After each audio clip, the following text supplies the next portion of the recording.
Bebita.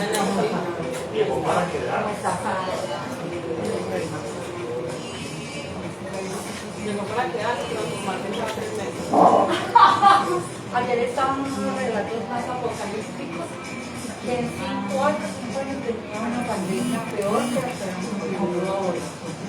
Que eso era, pero eso lo estaban en grupos, como los grupos de los ¿cómo es que se llaman? Esos tienen unos nombres. No. Esos grupos de preíces, de estudiosos, de apocalípticos.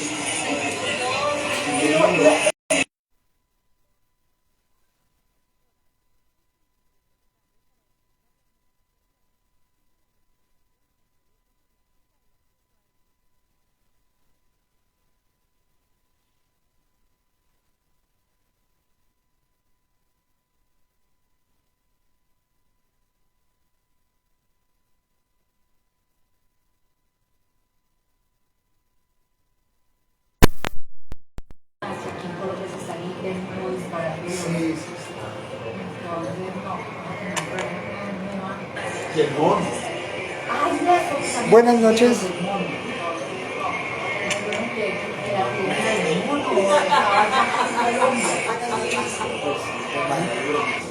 Vamos así, sin micrófono. Buenas noches, bienvenidas a las personas que se van conectando al Facebook Live. Muchas gracias por estar acá. En un minuto vamos a dar inicio con el conversatorio Estallido Social y Memoria en la ciudad de Pereira. En un momento damos inicio, ayúdennos a llegar a más personas, a compartir este Facebook Live, que ya vamos a dar inicio con este conversatorio. Voy a pedir comida y me hago el agua aquí. Sí, ¿Allá?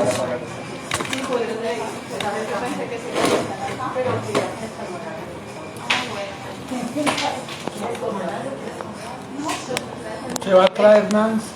Voy a tomarme una michelada y comida porque qué tan la jornada es larga, por ahí 1 hora nos toca ir. Pan de yuca. Abajo hay una. Arranco. Protocolo primero el protocolo. ¿Y por dónde está aprendiendo? Por el Facebook Live de Clays. Un buen monitorial así, que no se vaya a parar, ni nada de eso. Ahí está bien. Ahí está bien. Sí. Listo. Buenas noches, muchas gracias a las personas que hay hoy aquí con nosotros en Baladar Gastobar, a la gente que se va conectando a nuestro Facebook Live o que va a ver este video posteriormente. Bienvenidos a este espacio de conversación nuestro de la Corporación CLAYS, Centro Latinoamericano de Educación e Investigación CER. Nosotros somos una organización de la ciudad de Pereira que está cumpliendo 7 años de labores en la ciudad. Nosotros estamos interesados en generar procesos, actividades y proyectos alrededor de la educación, de la investigación y de la intervención comunitaria y cultural. Y desde el año pasado, a propósito de lo que se suscitó en nuestro país, del estallido social y juvenil y todas las movilizaciones que se dieron en la ciudad de Pereira, junto con nuestro equipo de trabajo y un grupo de amigos invitados de la ciudad, decidimos pensar en esta investigación que se llama Nos recordamos en los corazones, como un homenaje a Lucas Villa, el joven que fue asesinado el 5 de mayo del 2021 en el marco de las movilizaciones del estallido social. Entonces, en este texto hay varios artículos que se refieren a lo que sucedió durante esos días, fundamentalmente como un ejercicio de memoria. Eso es lo que nosotros queremos hacer.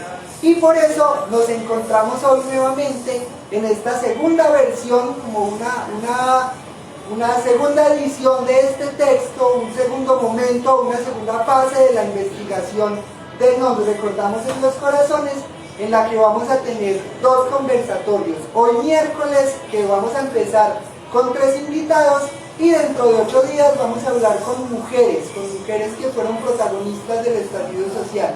Entonces, bienvenidos, muchas gracias por estar acá. A las personas que vinieron a acompañarnos de manera presencial, muchas gracias, qué bueno que podamos volvernos a encontrar. Y a la gente que está en Facebook Live, ayúdenos a llegar a más personas, a compartir esta transmisión. Vamos a dar entonces inicio. Nuestros invitados son dos compañeros que hacen parte de nuestro equipo de trabajo de la organización, de la corporación CLEIS. Ellos participaron con artículos en la primera versión del libro y son Wilmar Giovanni Cárdenas y Mónica Espinosa Gallón. Ellos son activistas y gestores culturales de la ciudad de Pereira. Wilmar Giovanni Cárdenas es antropólogo, magíster en comunicación educativa y candidato a doctor del doctorado de Ciencias Humanas, Niñez y Juventud de la Universidad de Manizales. Mónica Espinosa, que nos va a acompañar en un segundo momento, es etnoeducadora de la Universidad Tecnológica de Pereira y actualmente cursa la maestría, está ya en Tubalito a terminar la maestría en comunicación educativa de la Universidad Tecnológica de Pereira también. Y tenemos como nuestro invitado del día de hoy una persona que no trabajó en la primera edición, pero que ha venido generando una reflexión muy interesante alrededor del estallido social también, y es el profesor de la Universidad Tecnológica de Pereira y filósofo de la ciudad, Alberto Verón. Muchas gracias, Alberto, a Giovanni y a Mónica por acompañarnos esta noche, a las personas que nos acompañan de manera presencial, a Baladar Gastrobar por prestarnos este espacio tan bonito al que los invitamos a visitar, y al Ministerio de Cultura y su Programa Nacional de Concertación Cultural, que hace posible esta nueva fase de la investigación. Entonces vamos a dar inicio con la primera presentación. La metodología de este espacio va a ser que vamos a escuchar a cada uno de los invitados durante máximo 12 minutos. Después de eso abrimos el conversatorio con las personas que hay de manera virtual y con las personas que nos acompañan de manera presencial, para que puedan preguntar y comentar alrededor de las intervenciones de cada invitado. Muchas gracias, bienvenidos y adelante, Giovanni. Hola, buenas noches a nuestros amigos cibernautas y a los amigos y compañeros que están aquí presentes con nosotros. Yo participé en la primera versión de este ejercicio. Bueno, yo tengo un trabajo todavía muy descriptivo, muy básico, muy elemental, pero creo que es un ejercicio bastante importante para la ciudad de Pereira, porque nos va a contribuir para pensar, para reflexionar sobre las dinámicas culturales juveniles y sobre los procesos de acción colectiva, de resistencia y memoria que se han vivido, sobre todo en el último año, aunque específicamente me voy a referir al estallido social sucedido entre los meses de abril y julio del año 2021. El trabajo se llama Artes y expresiones culturales en el estallido social juvenil, acción colectiva, resistencia y memoria. Primero es importante que las personas que nos están escuchando y los que están presentes entiendan por qué lo llamamos estallido social juvenil, y es que logramos identificar que la gran mayoría de las manifestaciones y protestas ocurridas en el marco del estallido social fueron protagonizadas por gente joven. Esto no quiere decir que personas adultas o mayores o gentes incluso de la tercera edad o incluso familias, porque también vimos familias participando en el marco del evento, de todo este acontecimiento, no hubieran estado presentes, pero sí pudimos llegar a la conclusión de que mayoritariamente fue la población juvenil la protagonista de este ejercicio, de esta dinámica. La acción colectiva pues hace alusión a lo que pueden construir dos o más personas en un acuerdo común, con unos objetivos relativamente similares o comunes, que desarrollan unas estrategias y que tienen una capacidad de agencia.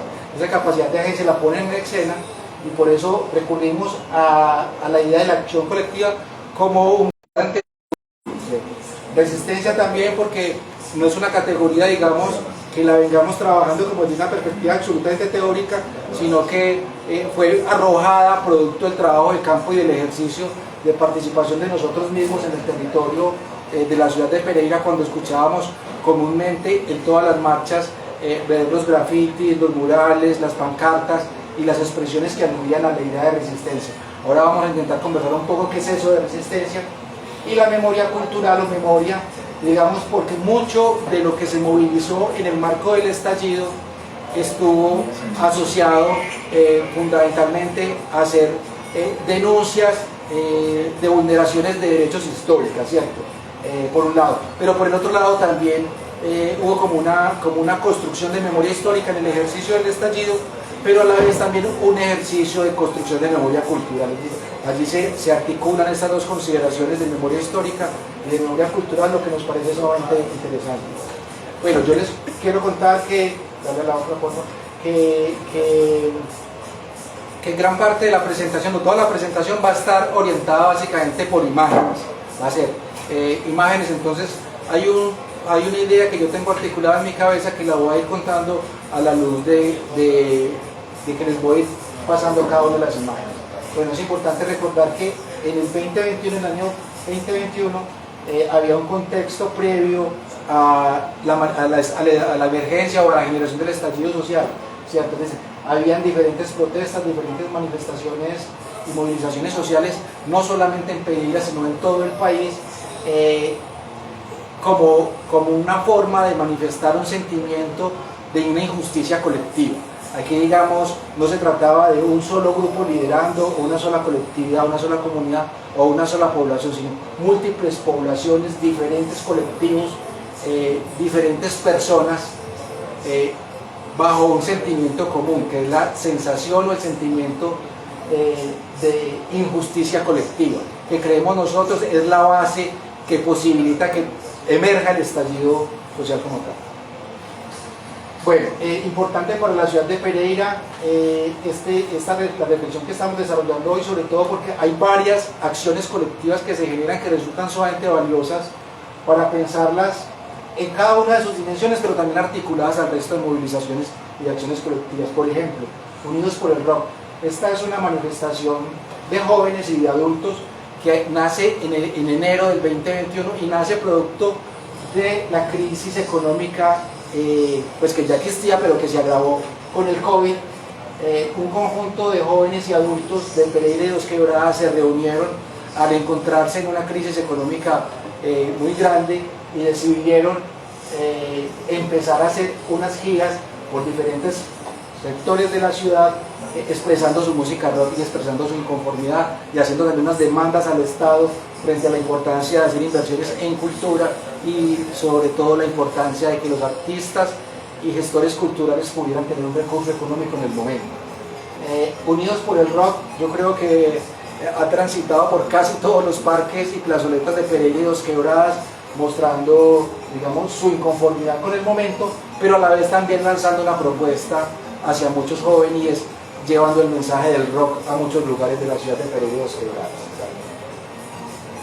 Bueno, también otra de las manifestaciones visibles en el momento son los colectivos de mujeres que en el año 2021 salen a manifestar y a, digamos, movilizar sus demandas en el marco de la celebración del Día de la Mujer, pero que venían también de una gran inconformidad por lo acontecido en el año 2020, cuando militares del Batallón San Mateo en el pueblo o en el municipio de Pueblo Rico violaron a una niña en Vera. Esta situación causó gran indignación en mucha de la población de Pereira, pero especialmente en las organizaciones de mujeres de la ciudad, quienes se manifestaron en distintos territorios. Uno de ellos fue justo enfrente del Batallón San Mateo, donde pedían justicia para la niña indígena vulnerada en sus derechos. Bueno, aquí ya hacemos un tránsito, pasamos al 28 de abril, el día en que se produce una movilización en el contexto nacional por la reforma tributaria del gobierno del presidente Duque. Y podemos ver cómo el viaducto aparece con un territorio importante, cómo las calles de la ciudad, con manifestaciones artísticas y manifestaciones culturales, hacen un llamado a la movilización. Estos también hacen parte de los mensajes que pudimos visibilizar el día de la movilización del 28 de abril. Por ejemplo, los vamos a tumbar, y en oposición aparece, digamos, la motosierra y Matarife, un símbolo de las protestas y las manifestaciones sociales que alude al expresidente Álvaro Uribe Vélez y a toda su vinculación con el paramilitarismo y los asesinatos cometidos en este momento. Bueno, ya pasamos, digamos, ya como al ejercicio propio de emergencia de colectivos o visibilización de colectivos. No es que aparezcan justamente en el marco del estallido, sino que ya existían, ¿cierto? Entonces, digamos, un hecho que a muchos nos sorprendió y nos pareció sumamente valioso es la articulación de las distintas barras fieles de los distintos grupos futbolísticos del territorio nacional. Vemos el Deportivo Pereira, vemos el América, el Atlético Nacional, el Once Caldas, y hay otra bandera por allá que no podemos ver. Es decir, hay una articulación de expresiones deportivas y culturales juveniles que deciden salir a las calles a poner sus demandas también, a exigir sus derechos. Y oh sorpresa, porque digamos históricamente estas barras fieles o estas mal llamadas barras bravas han estado en pugnas internas o en disputas también por escenarios de participación, por peleas por los equipos. Es decir, bajaron sus armas, se juntaron para producir una voz desde el deporte y la cultura y salir a las calles a manifestar en contra del gobierno de Duque. Aquí podemos ver también el viaducto. Nuevamente hemos identificado que el viaducto lo van a seguir viendo en muchas de las fotografías. El viaducto de Pereira, digamos, quizás fue el territorio o el punto de mayor importancia de focalización de las manifestaciones. Digamos, en el mapa que tenemos de estallido social, vemos que el viaducto, de allí partían movilizaciones y allí llegaban las movilizaciones, ¿cierto? Es clave porque el viaducto es una vía que comunica Dos Quebradas, Pereira, comunica el territorio regional, pero además es una vía nacional. Entonces ahí podemos identificar, digamos, también la decisión del movimiento social y movimiento político de tomarse una gran vía que obviamente generaba un impacto político. Y aquí hacemos digamos, frente al tema de memoria, obviamente todas estas movilizaciones que vamos a ver tienen dos componentes, como lo decía ahora, digamos, un llamado, digamos, a la defensa de los derechos, una indignación por los líderes asesinados que han ocurrido en los últimos años en el país, ¿cierto? Y en la región, ¿cierto? Pero en este caso es muy visible el tema de la memoria cultural.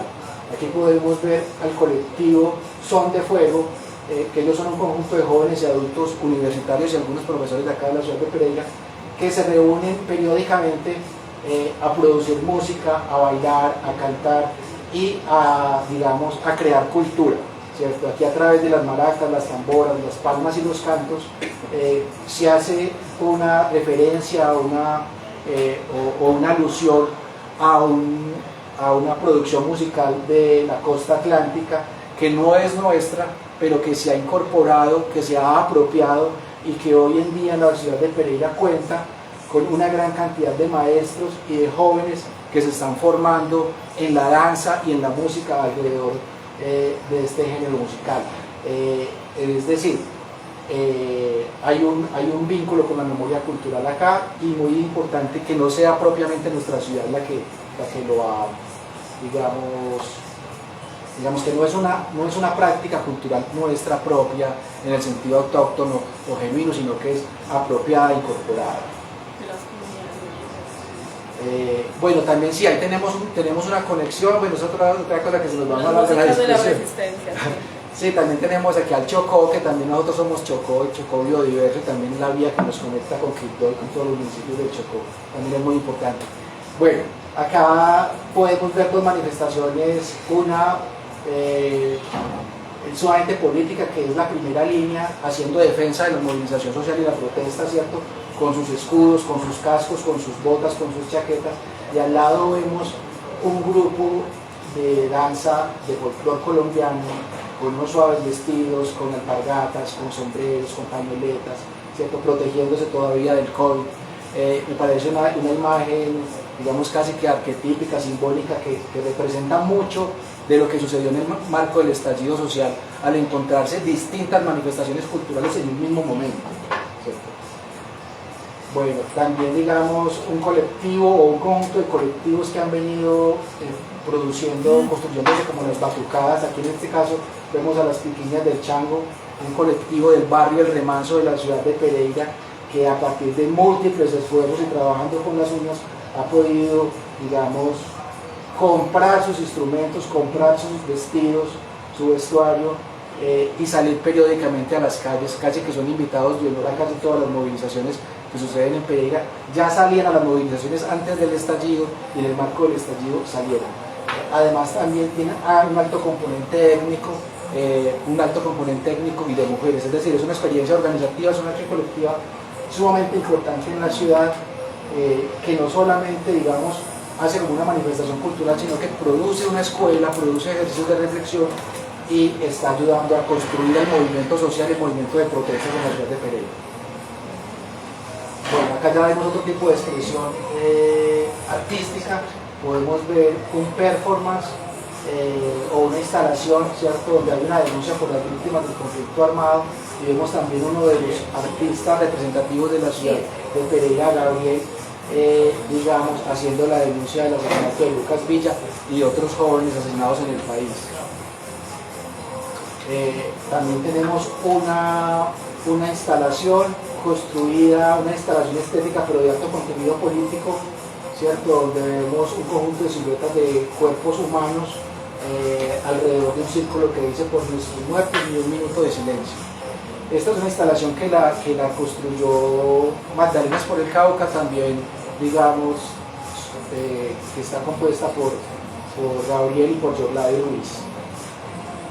Bueno, podemos ver aquí, digamos, también, digamos, el momento del estallido social, hay que entenderlo también como un escenario que está produciendo cambios políticos y cambios culturales, ¿cierto?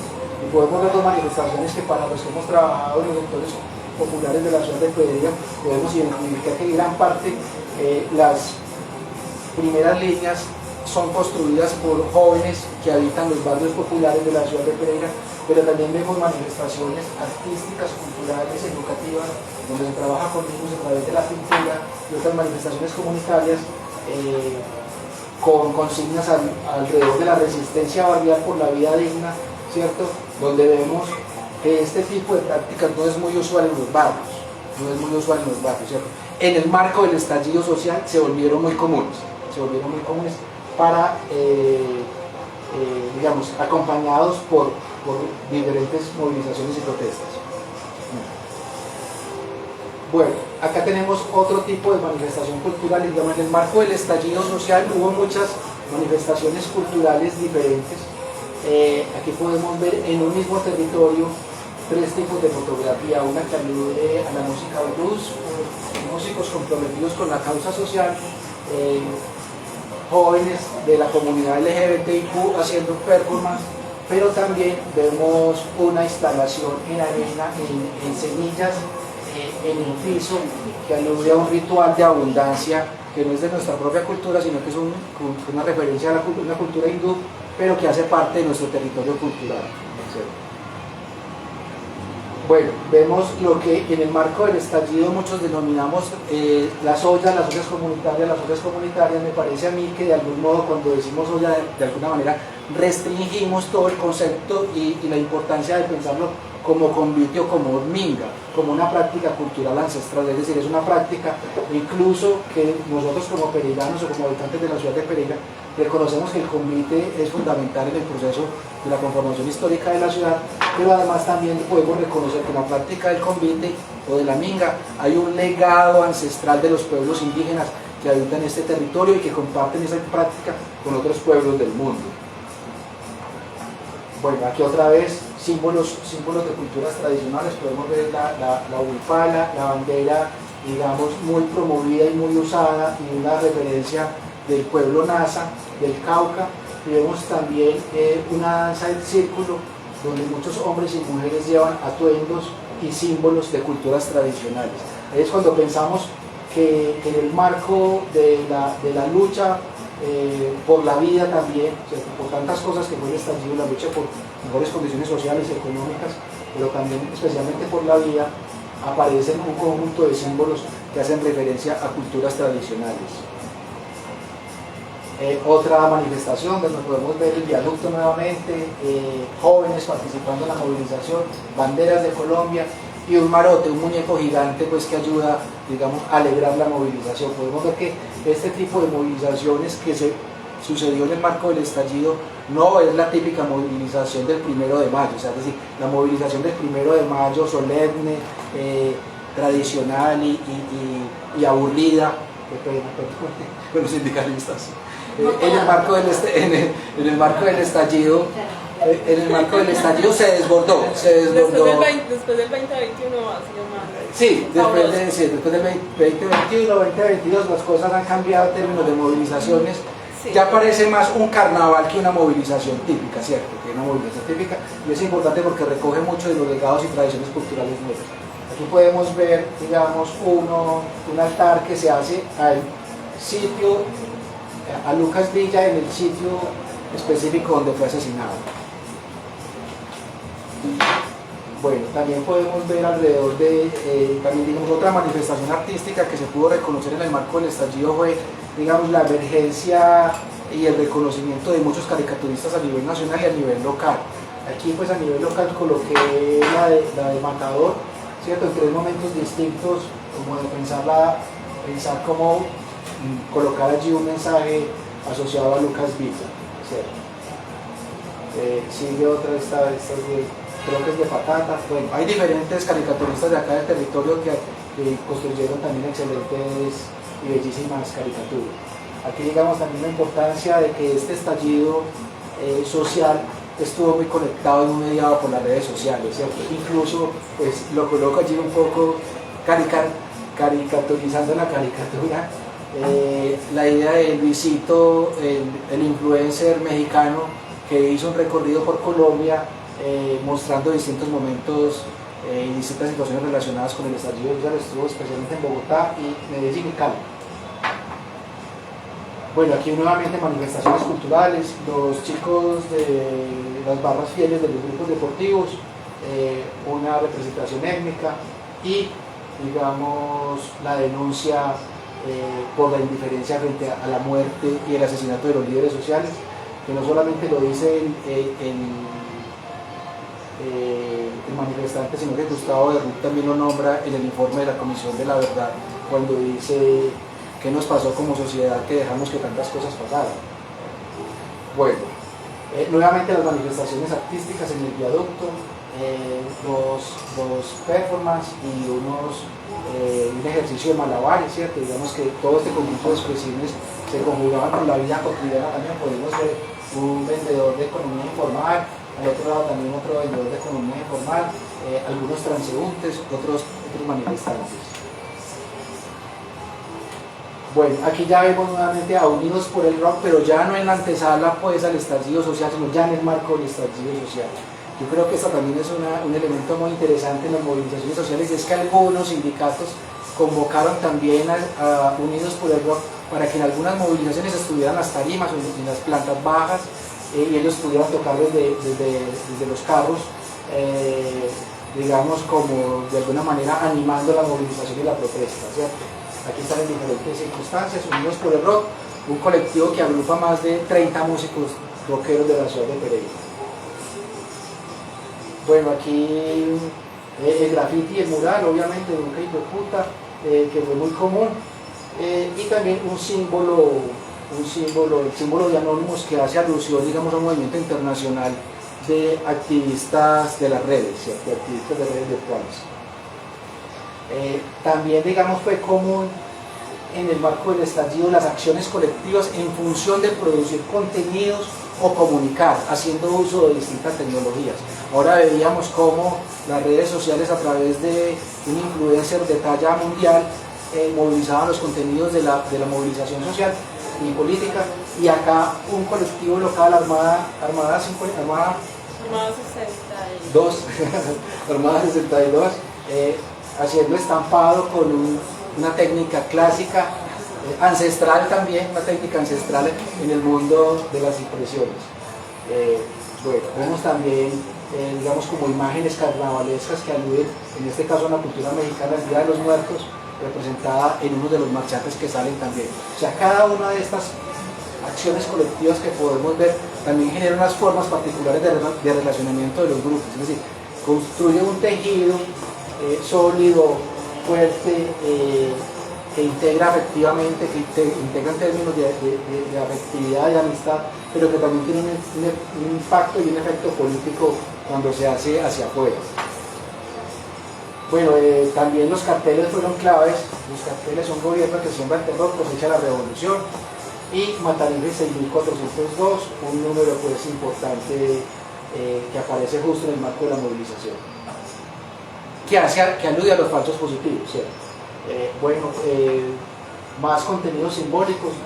Somos los villanos que siempre tuvimos la razón, y el maestro como primera línea también marchando, y aquí digamos una imagen que me parece muy simbólica. Muchos padres fueron con sus hijos a las movilizaciones. No vamos a migrar a otros países, vamos a luchar por el nuestro, escojo ser vándalo, porque esta fue una de los conceptos que también se produjo, digamos, como del pensamiento de derecha y de los medios tradicionales de comunicación en el país, como la consideración de vándalo para intentar estigmatizar y aplacar la marcha, pero tuvo un efecto contrario. La gente terminó integrándolo en la propia lucha y bueno, y esta es la presentación.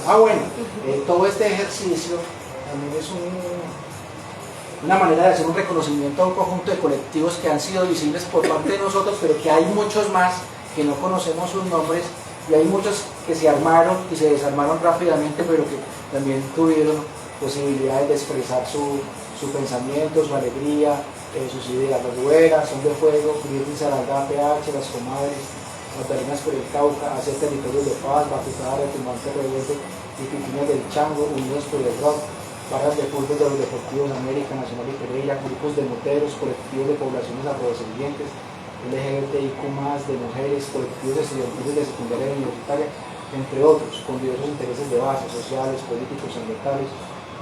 Aquí tienen el código QR. Ahora les compartimos para que los que no tengan el libro puedan acceder al libro en versión digital. Bueno, listo, gracias. Aplausos. Bueno, muchas gracias a Giovanni y a ustedes por escucharlo atentamente. En un rato apenas escuchemos a Mónica y a Alberto, vamos a abrir como un espacio de preguntas y comentarios para que conversemos un ratico entre todos. A Mónica y a Alberto sí queremos pedirles que nos ayuden un poquito con el tiempo, que con Giovanni nos fuimos como el triple, pero pues bien, chévere, también de eso se trata, que podamos poder compartir las experiencias alrededor del estallido social y sobre todo las reflexiones que hemos venido construyendo como organización. Entonces vamos a escuchar a Mónica y luego a Alberto.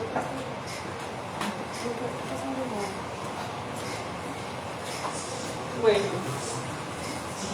buenas noches ya para todos, para todas.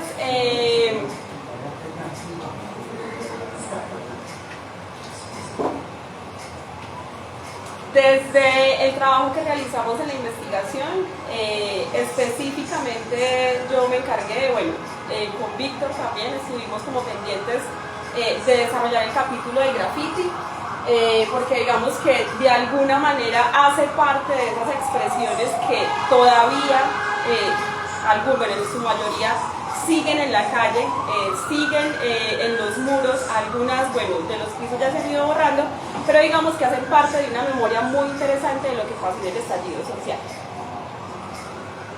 Aquí, perdón, en la imagen que acabo de pasar, esta es una imagen que está en el aeropuerto, justo al frente de la estación del Megabús, y esta fue la segunda versión porque la primera fue borrada, fue pintada de gris. No sé quiénes fueron los autores de la pintura gris, pero hace parte de esas segundas y terceras pintas que nuevamente hicieron los colectivos y que hicieron las personas alrededor del estallido. Bueno, entonces grafiti, mural y pintura en el estallido social. Digamos que hizo parte de una de esas grandes estrategias estéticas que se desarrollaron en el estallido social. Estas dos fotografías específicamente fueron durante las marchas, muy cerca al viaducto, una de ellas en una de las estaciones de Megabús. Vamos a continuar. Bueno, el graffiti, bueno, en Colombia, bueno, el graffiti tiene una historia, digamos que en unos inicios el graffiti se concentra en los baños, sale de los baños, hace parte de los movimientos estudiantiles universitarios, pero finalmente el graffiti, y en Colombia específicamente el graffiti empieza a tener una escena muy importante en la calle, en los muros, sobre todo por esas condiciones y esos contextos de violencia que se recrudecen en el país. Bueno, desde lo que yo recuerdo a finales de los 90 específicamente, pues hemos estado inmersos en un conflicto armado bastante pesado, y donde los jóvenes específicamente pues han puesto su vida allí. Entonces, pues el graffiti lo que ha hecho ha sido contar de forma crítica, de contracultura, con códigos, que más adelante vamos a ver algunos, y pues digamos que ha permitido también como contar ciertos acontecimientos que por lo general en los medios masivos de comunicación pues tienden a ocultar, y pues por algún lado tendrá que fugarse, tendrá que salirse esas realidades, esas verdades que usualmente estos medios ocultan. El graffiti en sí pues tiene unos valores que es lo que hacen que el graffiti sea graffiti, que sea marginal, que sea económico, que sea espontáneo, que sea escénico, veloz, precario y fugaz. Pero cuando el graffiti se convierte en una expresión que se junta con nosotros, en una expresión colectiva, empezamos a hablar de arte público, y realmente lo que vimos en el estallido social en Pereira fue una expresión de arte público que utiliza las herramientas y las técnicas de graffiti, pero que finalmente pues está despensándose a partir de un grupo de personas que tienen una intención de contar algo. Esta imagen acá es una imagen que hace parte de uno de los grafitis que está en Bavaria, en la antigua zona de Bavaria. Es un grafiti que está, bueno, aquí está solamente una parte del mural. Al lado hay un diablito. Realmente el graffiti pues, nos está mostrando a dos personajes de Colombia, a Uribe, que es el diablito, y a Duque, que es el cerdo armado, también porque digamos que hace parte de esas tecnologías o de esas narrativas donde tenemos que estar contando lo que pensamos acerca de estos personajes de otra manera. Entonces, dentro de la metodología que utilizamos en la investigación, pues hicimos un croquis de esos lugares muy importantes del estallido social, de esos lugares que vivieron el estallido de una manera muy álgida, y encontramos que había unos lugares muy específicos donde no solamente se concentraba la gente o donde se desarrollaban todas las actividades, sino que además eran lugares que durante los espacios o lo que se realizaba, pues a la par se iba pintando, se iba como contando, se iba narrando lo que estaba pasando. Encontramos el viaducto, que es, bueno, se llama el viaducto César Gaviria Trujillo, pero a partir de lo que sucedió con Lucas, el viaducto sigue siendo nombrado por los jóvenes como el viaducto Lucas Villa. Hay otros dos lugares que cambian como de nombre, que es la Avenida de la Independencia, que ahora se va a nombrar como la Avenida de la Resistencia, y el Parque Olaya, que ahora se nombra por todos pues, los jóvenes y las personas que estamos allí como el Parque de la Resistencia. Entonces va a ser muy importante porque esos tres lugares que son muy simbólicos, muy importantes en la ciudad, pues van a empezar a nombrarse por la gente de otra manera a partir de lo que sucedió.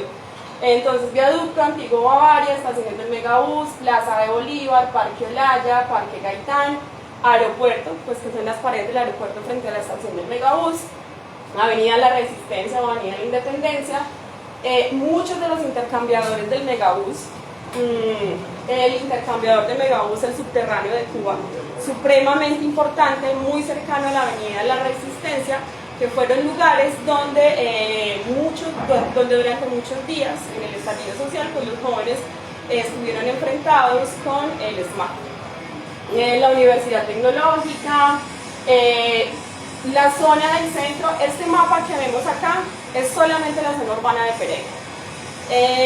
Y digamos que Cuba, el sector de Cuba o los barrios del sector de Cuba fueron parte de los barrios que estuvieron muy presentes, bueno, Tokio, el Remanso y el Corregimiento de la Florida, digamos que tuvieron como expresiones colectivas que estaban no solamente en los ejercicios de ciudad en los momentos de las concentraciones acá, sino que estaban constantemente desarrollando actividades en sus barrios. Bueno, y avenidas, toda la zona del centro, Plaza Ciudad Victoria fue supremamente importante también en el estallido social, no solamente por toda la concentración que lograba contener, toda la gente que lograba contener, sino digamos que por todas las expresiones que se lograron desarrollar allí. Bueno, entonces el texto de grafiti, pintura y mural lo desarrollamos como en 3 momentos. Hay un primer momento, como lo mencionaba Giovanni ahorita, que digamos que es como no el origen, pero sí lo que permite ese estallido social, que es todo ese descontento y esa indignación, el tema de la reforma tributaria, la reforma a la salud, la medida que toma el alcalde en ese momento de toque de queda, o sea, nadie puede salir en medio de una indignación impresionante y digamos que empieza el graffiti y el mural en ese instante, pues a decirnos que no estamos contentos, o sea, no queremos lo que está sucediendo y eso se empieza a mostrar, se empieza a evidenciar en los muros. Uribe Paraco está ubicada en la Avenida de la Resistencia. Es evidente que hay una necesidad de justicia social que tiene que ver con un personaje, que tiene que ver con unas prácticas donde los jóvenes han sido las víctimas directas y es algo que vamos a ver muy común en los muros. La alusión al paramilitarismo y bueno, al personaje que aparece acá. Luego viene como una segunda parte del texto que tiene que ver con las denuncias. Ya llevábamos unos días del estallido social y empiezan a suceder unas cosas que realmente nos cuestionan como seres humanos. El tema de las balas, el tema de los asesinatos, es avaliado Lucas Villa, es asesinado Héctor Fabio, hay gente desaparecida, los enfrentamientos, hay heridos, bueno, hay una cantidad de cosas que empezamos a decir, los medios de comunicación finalmente lo ocultan completamente, la gente que no está acá pues tiene que saberlo, y una forma muy interesante de poderlo contar, bueno, también por eso están en unos lugares específicos de concentración de la gente que no hace parte del, o que no estuvo directamente en el estallido, por ejemplo, todas las zonas donde la gente se transporta y espera la buseta o espera el megabús, o sea, son zonas muy concurridas, donde los mensajes van a ser muy efectivos porque van a llegar directamente. Entonces, esta fotografía, que es una fotografía muy bella, recordemos que en el estallido social, y como lo mencionó Giovanni ahorita, hubo algo muy importante y fue la toma del viaducto. El viaducto se había convertido en un lugar cultural, en un lugar donde podíamos estar, y se abrieron las terrazas del viaducto donde pues la gente estuvo subiendo, bueno, y desde allí pues digamos que pasó algo muy interesante, y era que pues la gente subía hasta las terrazas del viaducto. Incluso ahí se vivió una experiencia colectiva, y era que pues mucha de la gente que subía no se conocía, pero todos estaban pendientes uno del otro, ¿cierto? Como en una estrategia de estamos acá y nos vamos a cuidar, que digamos que eso también fue uno de los lemas. Nos están matando, fue un mural que apareció en todo el país. Esta historia, bueno, o como lo referente a esta fotografía es muy interesante. Esta fue una fotografía de Nos están matando que apareció que finalmente se publicó en el Museo de Arte Público de Pereira, unos días antes del inicio del paro. Nos están matando, se había pintado 2 veces al frente del Museo de Arte, las 2 veces fue borrado, finalmente quedó en el Museo de Arte, y es muy curioso que es allí en la entrada del Museo de Arte donde asesinan a Héctor Fabio. Entonces digamos que es bastante paradójico, trasladamos un poco el muro al Museo de Arte, pero bueno, suceden unas cosas allí que van a ser bastante lamentables. 6.402, estábamos en pleno estallido social cuando sale exactamente la cifra de jóvenes asesinados por el Estado, que es lo que conocemos como falsos positivos. La indignación, se dispara completamente. Es un número, es una cifra realmente tenaz, que todavía nos sigue doliendo. Bueno, y estamos en un proceso muy interesante, pero digamos que de alguna manera esa ira, esa indignación también daba fuerzas colectivas para poder avanzar. Alcaldía de Pereira, Colombia Despierta, Lucas, Héctor Viven. Avenida de la Resistencia nuevamente, uno de los lugares pues que contuvo, digamos que una expresión del mural y del graffiti muy interesante, porque además diferentes colectivos de grafiteros, de pintores, de muralistas se organizaron, pero al mismo tiempo pintó la gente que no era ni muralista, ni grafitera, ni hacía pintura, ni hacía dibujo, sino que había una necesidad de estar contando y de estar manifestando lo que estaba pasando.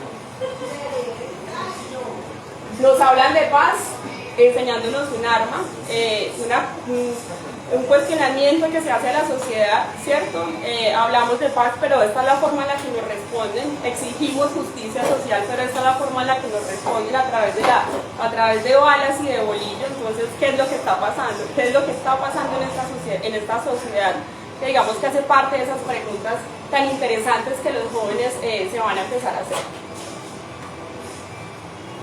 Las mujeres no se tocan, eso tiene que ver con un mural justo cuando en Pasto es abusada una niña por la policía y la niña luego se suicida. Digamos que unos días antes había pasado lo de Lucas, digamos que se convirtió en un símbolo nacional de alguna manera, y lo que pasa con esta chica, creo que es Jamie, bueno, no recuerdo bien, va a ser similar. Entonces, en muchos lugares, no solamente en este muro, en muchos lugares de la sociedad, de la ciudad de Pereira vamos a encontrar grafitis o murales que tienen este mensaje, pero además porque también hay un ejercicio colectivo de las mujeres en Pereira muy interesante, y eso se va a empezar a visibilizar y a hacer cada vez más potente, y se va a ver finalmente pues en las calles. Esta pues, hace parte también de la Avenida de la Resistencia. Nos sobra aguante, es decir, pues, no nos vamos a ir, ¿cierto? Aquí seguimos, y efectivamente eso fue lo que pasó, y pues por eso fue que también se estuvo tantos días. Ni perdón ni olvido, que es un tema que hace parte o alusiona a los falsos positivos o a las ejecuciones extrajudiciales a jóvenes. Muy interesante esta imagen. Digamos que una de las instituciones más juzgadas, diría yo, es la policía por su accionar finalmente delictivo, porque fue un accionar delictivo. Y es muy interesante lo que podemos ver acá. Dice: de azul o de verde, el tombo siempre olerá a muerte. Bueno, perdón, y tiene algo muy interesante que es el 1312, que ya les voy a contar a qué se refiere. Es el acá. Este mural está en el subterráneo del intercambiador de Cuba, que bueno, realmente cuenta parte de la historia. Es muy hermoso lo que hay allí, es muy triste también, porque allí también hubo enfrentamientos, bueno, por los mensajes tan tenaces que hay acá. Incluso recientemente hay nuevos grafitis y nuevos murales en esta zona. Acá, bueno, que es All Cops Are Bastards, que quiere decir todos los policías son bastardos. El 1312 lo que hace es darle la numeración a las letras del alfabeto. Entonces, la letra número 1 es la A, la letra C es el 3, bueno, la 1 es el A y la B es el 2. Es como ese código que se maneja para no escribir, porque pues no todo el mundo logra comprender las siglas en inglés, pues que además es una sigla universal, pues que hace parte de una comprensión universal en todo el tema colectivo, y surge una nueva palabra muy interesante que se va a empezar a hacer popular entre los jóvenes, que es toloposungo, que quiere decir todos los policías son una gonorrea. Entonces digamos que hace parte como de esas estrategias discursivas que aparecen allí, que son muy interesantes y pues que vamos a estar viendo en repetidas veces en los muros. Este es un mural muy bello, no sé si lo han visto, es un mural que está por la 30 de agosto, justo al lado del Parque La Resistencia, el Parque Olaya, que es donde se reúne la rueda de gaita todos los viernes, por ejemplo. Y es un mural que nos está mostrando como el río de muerte y de sangre que ha sido Colombia en los últimos años. Finalmente aparece la cifra en esta parte de 6.402 jóvenes asesinados. Y viene un tercer momento del texto que es muy interesante y que empezamos a notar, y es que no todo el ejercicio del mural y el graffiti se dio alrededor de la denuncia, sino que empezamos a ver que aparece algo muy bello y son todos los mensajes de esperanza, porque ya pasados unos días, unas semanas, los colectivos y la gente empieza a entender que hay necesidad de organizarse si queremos finalmente pues materializar unas transformaciones sociales.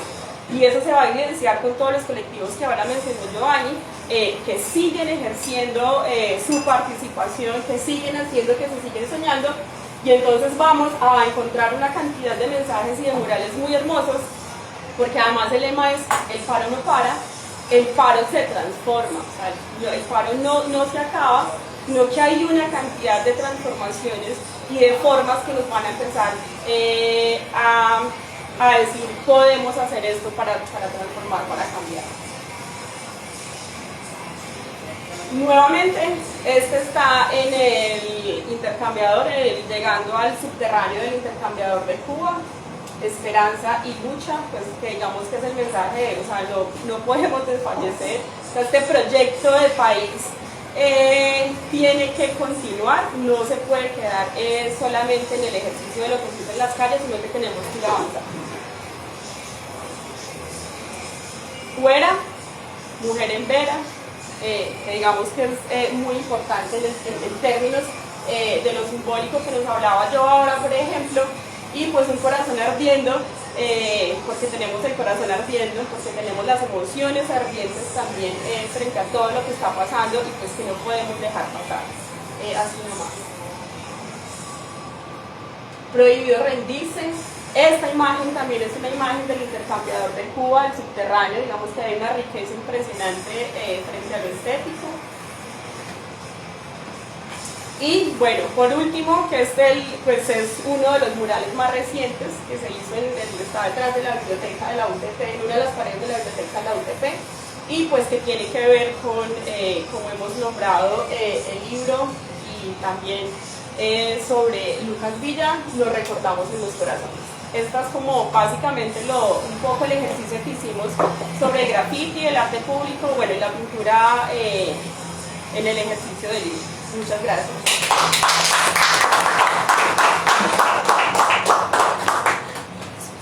Gracias, Mónica, por acompañarnos esta noche, por contarnos su trabajo. Gracias a la gente que sigue conectada en Facebook y a la gente que vino a acompañarnos aquí. Vamos a tener entonces la última presentación con el profe Alberto Verón antes de empezar a conversar entre todos. Gracias a la gente que está ahí, el profe Miguel Ángel, que es el asesor de la tesis de Mónica. Dice: saludos, un trabajo cargado de mucho sentido, desde la realidad social enmarcada en medio del estallido social en la ciudad de Pereira, pero también un trabajo fotográfico estético que narra un sentir social. Esto que muestran es un tesoro, una red de sentidos que muestran a profundidad lo que se ha vivido, no solo desde lo político, social, educativo, género, que muestran que somos parte de una sociedad viva. Ahí está el concepto de la tesis, estar a la sustentación, ¿cierto, Mónica? Bueno, gracias entonces a Mónica por su presentación, y vamos a escuchar al profe Alberto y volvemos a conversar un ratico entre todos.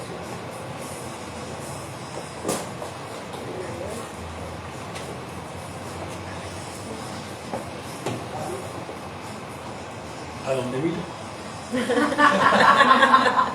No te había sentido tan asediado de las cámaras. Un saludo cordial en esta transmisión, en esta situación híbrida. Las personas que nos acompañan presencial y virtualmente. Pues básicamente yo quería compartir, bueno, señalando también que el profesor Giovanni Cárdenas y la profesora Mónica Espinosa pues nos han ofrecido también una mirada situada, etnográfica, referida a todo el fenómeno de la protesta social en la ciudad de Pereira, ¿sí? Y el trabajo que ellas y ellos hicieron en todo este fenómeno, pues es uno de los aportes importantísimos para registrar etnográficamente lo que fue el estallido social. Primero estuvo un trabajo que desarrollaron los profesores de la Universidad del Valle, del programa de economía. Fue un primer trabajo que surgió luego de la protesta. Luego apareció el trabajo al que ellos están haciendo referencia. Yo me voy a referir a dos trabajos posteriores. El primer trabajo al que me quiero referir es a este trabajo, la portadita. Primero vamos a la... ¿sí? Este fue un libro que surgió del diálogo de una serie de amigos filósofos colombianos. Usualmente los filósofos llegan a los asuntos empíricos, digámoslo así, o lo miran con desconfianza, el fenómeno, el acontecimiento en términos empíricos, o lo evalúan posteriormente. Lo interesante de este libro, Pensar en Marcha, Filosofía y Protesta Social en Colombia, es que lo hicimos simultáneamente. Fue una reflexión desde ámbitos fenomenológicos, hermenéuticos, críticos sociales, donde queríamos plantear cómo la filosofía colombiana y algunos filósofos latinoamericanos analizaban ese momento del 2021. Los editores fueron los colegas del Fingrueso, del doctorado en filosofía de la Universidad del Valle, el profesor Eduardo Rueda de la Universidad Nacional de Bogotá, el profesor Leonardo Tovar de la Universidad Santo Tomás y la profesora Ángela Niño Castro de la Universidad del Minuto de Dios. Fue editado bajo el sello de CLACSO, el Centro Latinoamericano de Estudios en Ciencias Sociales, y se presentó en la última conferencia de CLACSO del mes de junio en Ciudad de México. Fue la presentación oficial del libro.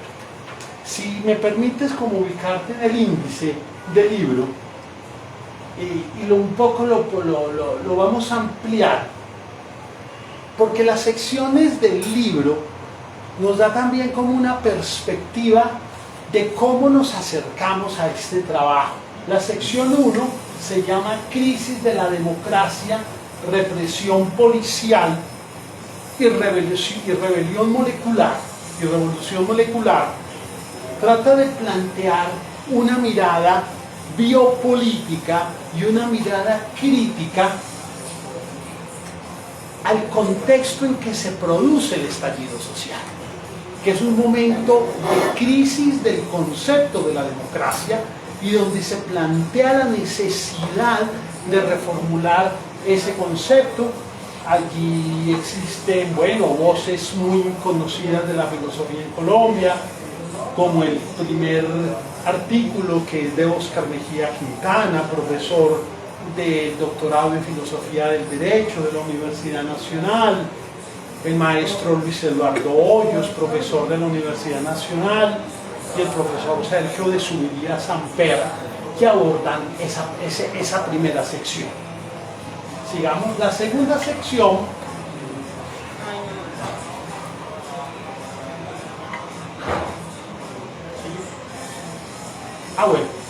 Para terminar un poco en esa primera sección, aquí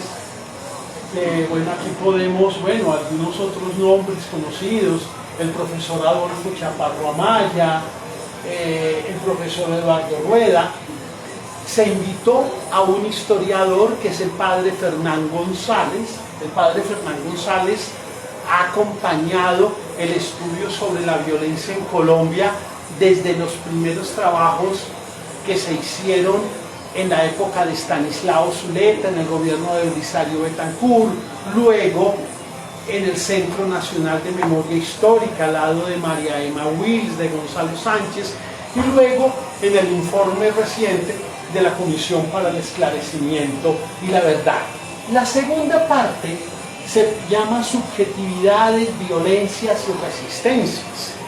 Allí encontrarán ustedes trabajos del profesor Francisco Cortés Rodas, profesor del Instituto de Filosofía de la Universidad de Antioquia, columnista del Colombiano. Le quitaron su columna en el Colombiano por ciertas posturas que desarrolló políticamente. Ustedes deben conocer algunos de sus trabajos en el año 2021.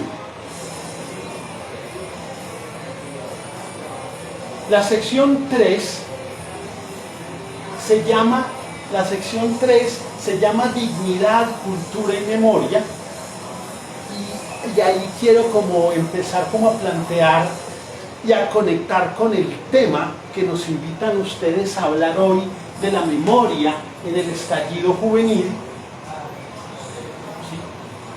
Tuve la oportunidad de colaborar con un texto que se llama Luchas Sociales y Memoria, ¿sí?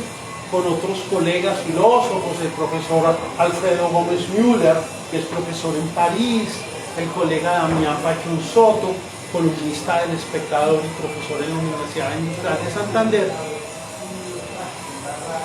¿Y qué queríamos plantear acá? Yo me voy a detener un poco a partir de un texto que fue mi colaboración, Luchas Sociales y Memoria, y hoy, como Víctor le gusta ponerme a trabajar, pues traté de plantearme una reflexión que la llamé Memorias en el Estallido Juvenil. Y esas memorias en el estallido juvenil creo que se pueden plantear dentro de dos ámbitos. Lo que sería la lucha contra esa perspectiva de una paz mínima, que es la que nos planteó el gobierno de Duque, que fue la que nos planteó ese triunfo del no en el plebiscito, prácticamente una paz que condenó a los desmovilizados y reincorporados de las FARC a condición de una necropolítica, de una muerte lenta, ¿sí?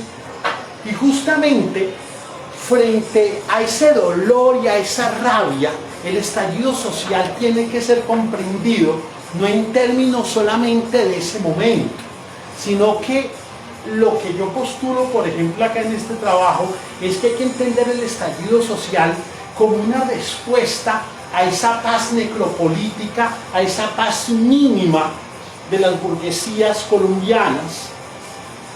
Y el estallido social aparece como una propuesta de algo que yo llamo una paz reestructurante. Esa paz reestructurante es la que va a movilizar a los jóvenes y bueno, ya cada vez sectores populares más amplios. ¿Qué es lo que va a revelar esa paz reestructurante? Pues justamente es una lucha de memorias. Esa lucha de memorias tiene que ver, por un lado, con unas memorias encubridoras que están a la larga. El profesor Gustavo Guarín nos acompaña en presencial. Son unas memorias que nos han acompañado desde la construcción del Estado-Nación colombiano, básicamente un modelo de Estado-Nación anclado en la Constitución de 1886, y lo que es una puja de unas nuevas memorias, que son unas memorias libertarias. En ese contexto, el libro de Pensar en Marcha, Filosofía y Protesta Social, trató de mirar distintos escenarios de la protesta social. Entonces los colegas filósofos de Cali se centraron en los fenómenos que pasaban en Puerto Resistencia, en Siloé, los colegas que estaban en Bogotá, en los Andes, en la Nacional, observaron lo que estaban pasando en el Portal de las Américas, en el Portal de Suba. Y este modesto servidor, desde la ciudad de Pereira, trató de pensar lo que estaba sucediendo en el viaducto Lucas Villa. Entonces, lo que empezamos a observar desde una perspectiva filosófica tendría básicamente que ver con esta pregunta: bueno, ¿por qué ese viaducto se convierte en un escenario de luchas y de pugnas por la memoria? ¿Qué es lo que hay allí? ¿Qué es lo que molesta? ¿Qué es lo que genera desde lo simbólico que Lucas Villa sea asesinado? Y en ese sentido, lo que yo me planteo es que, y lo leo acá brevemente, en medio del estallido social, el viaducto pasó de ser un lugar de paso de seres vivientes y de mercancía a ser una ruta emblemática de un eje cafetero que se había entendido como remanso de paz. Lo anterior me lleva a preguntar qué se desencadenó cuando el estallido social se apoderó del viaducto. ¿Hasta qué punto el asesinato de Lucas Villa es la forma de liberar ese lugar de las manos, de la presencia de los jóvenes?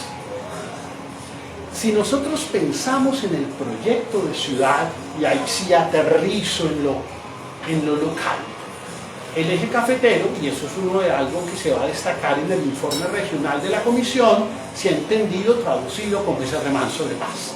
Ese remanso de paz, la constitución del departamento de Risaralda como un escenario de convivencia de la violencia en los años 50, la creación del departamento en el 67,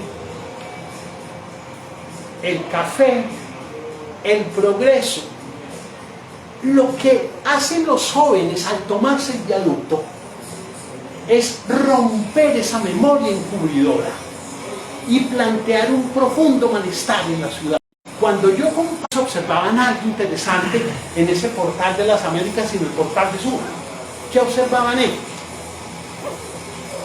Que la olla comunitaria fue mutando y pasó de ser un espacio de luchas, de conflictos, a ser un escenario donde las mujeres, y eso es muy importante, la mujer como cuidadora, permitió la convivencia, permitió que todos estos jóvenes de los sectores populares y marginados pasaran de buscar saciar del hambre a buscar también desarrollar una cultura que del individualista pasaba a lo colectivo.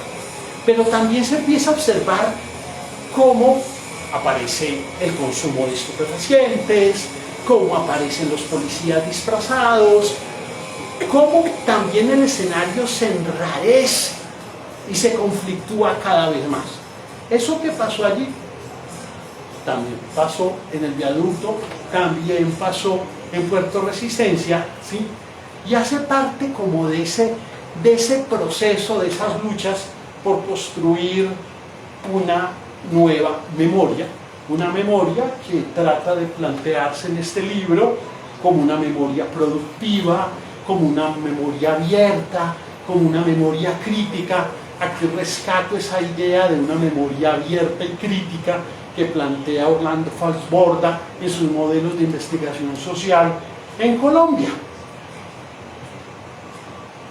Eso también por último nos plantea, bueno, que ese concepto de memoria no es un concepto de ahora, que lo hemos utilizado, solo pensemos en el documento, en el libro del padre Germán Guzmán, de Umaña Luna, de Falsborda, de la violencia en Colombia, que no fue un informe como tal, como el que se presentó hoy, pero sí fue luego un libro que básicamente es nuestro gran libro de las ciencias sociales a principios de los años 60.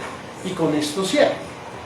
El informe que se presentó la semana pasada en Bogotá tiene uno de los volúmenes que ya está publicado, se llama Cuando los pájaros no cantan, que son los testimonios que se recolectaron en ese momento. Y hay algo muy interesante,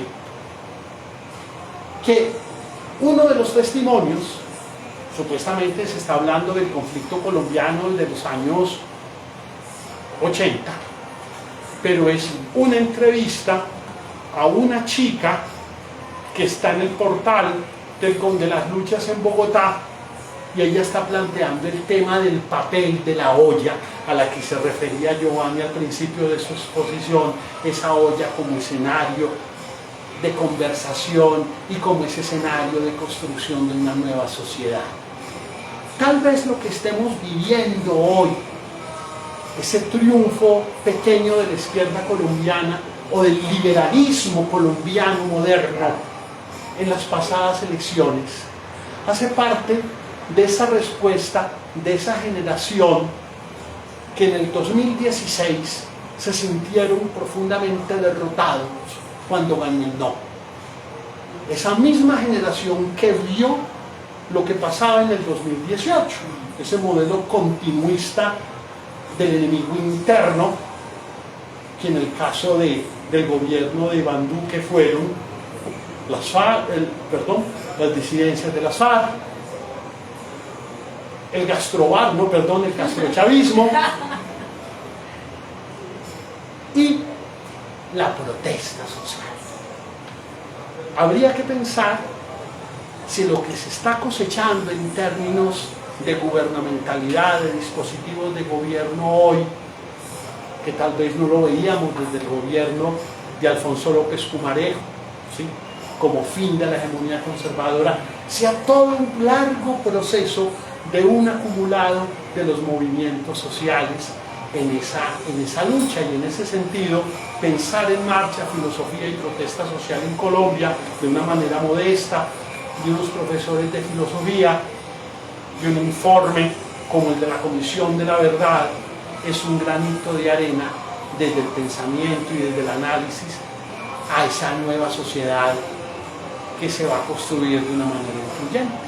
Muchas gracias.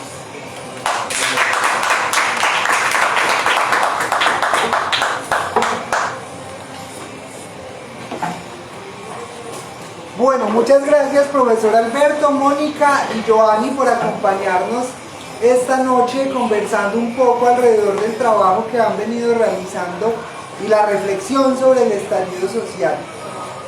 Vamos entonces, antes de hacer el cierre, como a unir el conversatorio entre nosotros, con la gente que está en Facebook también. Hay algunos comentarios, no a manera de pregunta.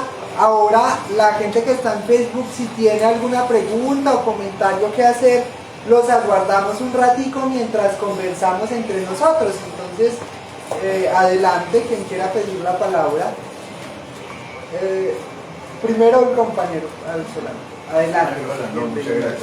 Bueno, primero felicitarlos por esos trabajos que realmente son valiosos. Cuando yo veo la sustentación, mi mente se va hacia los movimientos comuneros, el movimiento comunero, el movimiento de Galán. Para muchos historiadores inclusive llegaron a decir que ese era la última protesta indígena que se vivió en Colombia. Cuando uno ve este tipo de cosas se da cuenta que no es la última, sino esas semillas que quedaron allí. Es una lástima que haya desaparecido la historia del maestro historiador, para que realmente esos estudiantes aprendan a entender que hay otras posibilidades, múltiples formas de presentar la historia. El movimiento comunero, hay que volver sobre él para poder hilarlos, no solamente con los movimientos de Quinto Islam, sino con todos estos movimientos sociales. Me acuerdo perfectamente del paro del 70, y haciendo, yo diría que había como un esbozo El paro del 70 fue muy monolítico en el siglo XX, muy monolítico. Se le hicieron a López, se le hizo a López Michelsen, y ese movimiento fue liderado por las centrales obreras, fue, como decían ahora, muy acartonado, pero realmente se paró el país. Y lo paró la juventud. Los muchachos fueron los de la tierra, fueron los de la dinámica. Pero ya cuando uno ve que sigue corriendo la protesta en todas sus formas, lo que pasa es que en Colombia la protesta siempre ha sido callada por la bala. Eso no es el cuento del desmadre, eso recuerden ustedes la matada que le pegan a Galán.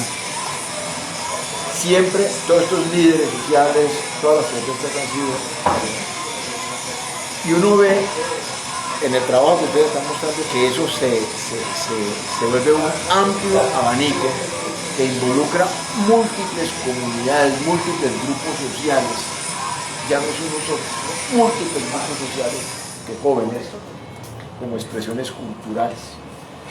No quiere decir que los otros no lo tengan, sino que aquí ya definitivamente se coge la cultura como un elemento de protesta, como un arma más para poder mostrarle a la gente que es pasiva frente o que no cree que sean necesarios los cambios. Pero subyace en toda esa larga historia colombiana la necesidad, la urgencia de abrir el espectro de la democracia, el espectro político. Y eso es lo que a mí me llama profundamente la atención el trabajo de ustedes. El caso de Pereira, ya para terminar, sucintamente. Pereira y el puente César Gaviria, como lo llaman a Lucas Villa. En realidad es una vía nacional, pero una vía nacional que fraccionó la región, y fracciona la región, como lo hicieron los políticos de antaños que crearon 3 departamentos para fraccionar la región, cuando la región es mucho más amplia, comprende mucho más extenso territorio. Y también los jóvenes están diciendo, mire, aquí estamos todos. Y si alguien hubiese hecho la pregunta, ¿usted de qué parte es? Se habrían encontrado gente de todo el antiguo Caldas, del norte del valle, del Tolima, a la vez que fue Colombia. Entonces es importante porque es una vía nacional, pero también es una cosa que fracciona, que involucra ese tipo de territorio. Y luego, por lo último, es el elemento étnico.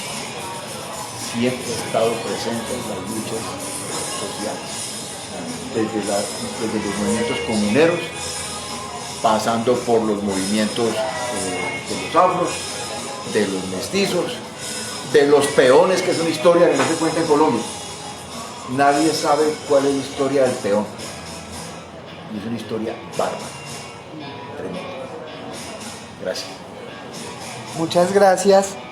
Vamos entonces, vamos con Nancy y después vamos con algunas preguntas y comentarios que tenemos en Facebook Live. Ok, bueno, yo quería, pues de hecho yo hice parte pues como del proceso, ya hay un capítulo de contextualización. Entonces a mí me parece importante, y de hecho algunas personas que no están aquí, como que demandaban o reclamaban que mostráramos que el estallido social no fue una cosa que surgió por generación espontánea de un momento a otro, o sea, sino que eso es un proceso de un acumulado. Entonces, pues, si nos remitimos a la última década, lo enmarcamos dentro de los movimientos que están permeados o que están articulados por las nuevas tecnologías de la información y la comunicación, y que si bien se dieron en la primavera árabe, en el mundo árabe, y si bien también se dieron en España y también se dieron en Latinoamérica, esos movimientos irradiaron y tenían unos elementos comunes. Uno de ellos es que los jóvenes fueron protagónicos, pero no fueron los únicos. Las mujeres peleándose los derechos en la primavera árabe estaban allí. En España estaba sumado con los intelectuales, los profesores, los académicos, estaban también inclusive por actores de televisión, entonces que es una amalgama de muchos actores allí protestando.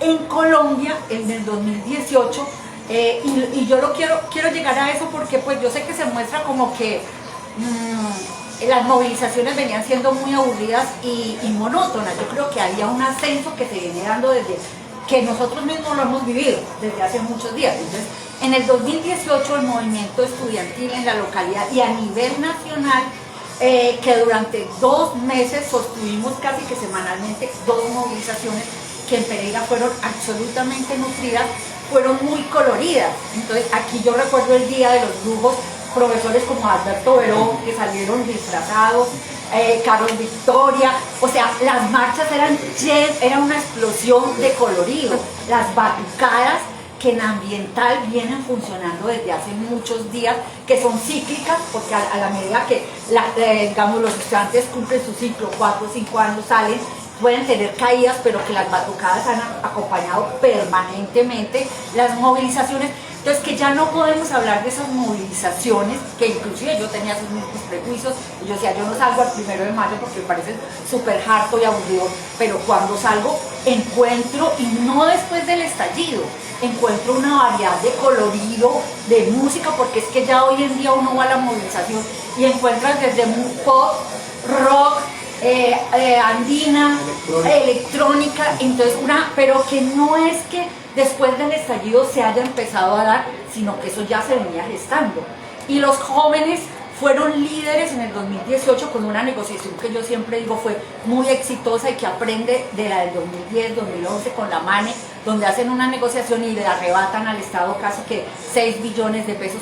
Ellos no estuvieron solos, esos jóvenes estuvieron acompañados por sindicatos.